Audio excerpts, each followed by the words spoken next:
Grazing the 3-day Winds of Change, an initiative by the Meghalaya TMC Students' Union, the Trinamool Congress MLA Charles Pyngrope encouraged the students to be responsible for imparting values in the society. Adding further, the MLA cited the example of Bhutan as a zero-emission state to explain the importance of conserving the environment by the future generation.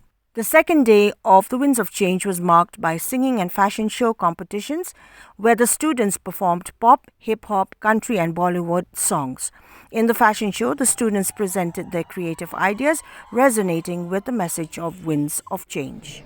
Educational institutions must now be reminded that we have to tune in with the times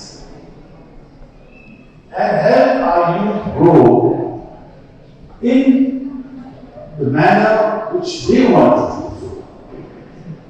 In other words, youths must be trained in such a way that they are not square pegs in a round hole.